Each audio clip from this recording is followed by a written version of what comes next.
Reliance smart বাজারে কী কী আছে, কী কী পাওয়া যায়, একদম ডিটেলস বৃত্তান্ত আপনাদেরকে দেবো। আমাদের এগরা বাজারে আপনারা জানেন কিছুদিন আগেই আমাদের রিলায়েন্স স্মার্ট বাজার ওপেনিং হয়েছে। তো আজকে ওই স্মার্ট বাজারে কি কি পাওয়া যায় আপনাদেরকে সব কিছু দেখাবো। তার সঙ্গে সঙ্গে রিলায়েন্স স্মার্ট বাজারের ওপরে হোটেল হয়েছে আর টেস্টমি ফুড কোর্ট, এখানে ভেজ খাবারের দাবারের দোকান হয়েছে। তো অনারের সঙ্গে কথা বলবো। দাদা নমস্কার, আপনার নামটা যদি? আমার নাম গোবিন্দ দাস। আচ্ছা, তো এটা কবে থেকে ওপেনিং হয়েছে? আমাদের এটা আজকে 2 মাস হলো, আমি জানুয়ারিতে আমরা স্টার্ট করেছিলাম। 2 মান্থ হলো ওপেনিং হয়েছে। তো এখানে কি কি পাওয়া যায় সব কিছু যদি একটু খালি অল্প স্বল্প করে বলেন, তারপরে তো আমরা যাবো। এখানে যেটা পাওয়া যায় আমাদের ভেজের উপরেই আমাদের লাইভ কাউন্টারটা হয়েছে। তো নামটা হচ্ছে টেস্টমি ফুড কোর্ট।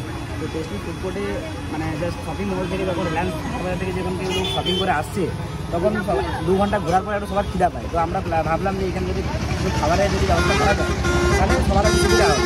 তো আমরা এখানে অনলি ফর সবাইকে দেখে, কারণ অনেকে ভেজিটেরিয়ান আছে, তো আমরা ভেজে আইটেম এখানে রেখেছি। তো ফার্স্ট অফ অল আমাদের এখানে জুস কাউন্টারে আমরা এখানে ফ্রেশ জুস পাই না। দেখা যাক, দাদাকে নিয়ে যাই আগে কি কি খাওয়া দাওয়ার পাওয়া যাচ্ছে, কী ব্যাপার প্রত্যেকটা ডিটেলস।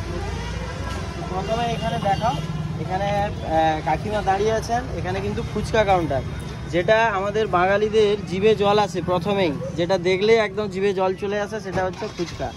তো দাদা এখানে যদি একটু বলেন যে এখানে ফুচকা কীরকম? আমরা যেটা ফুচকাটা বানাচ্ছি এদিকে দেখো। সাধারণত একটা দোকানে যখন ধরো যে জল থাকে, টক জলই থাকে, তো আমরা এখানে মিষ্টি এবং টক দুটো রকম জল দিই যদি কাস্টমার রিকোয়ারমেন্ট দিই, তারপর যেরকম চাই ওরকম আমরা। তো এরপরে তো আমরা প্রথমে দেখে নিলাম এখানে ফুচকা বিক্রি হচ্ছে। নেক্সট জুসের কাউন্টারে চলে আসবো। তো এখানে জুসের কাউন্টারে কী কী জুস পাওয়া যাচ্ছে দাদা একটু যদি বলে দেয়। আমাদের এখানে all type of juice, fresh juice, fruit cut, মৌসুমি থেকে স্টার্ট করে বেদানা থেকে স্টার্ট করে আনার, মৌসুমি, কমলা লেবু, আপেল, সেগুলো পাওয়া যায়। সমস্ত শেক, কোল্ড কফি,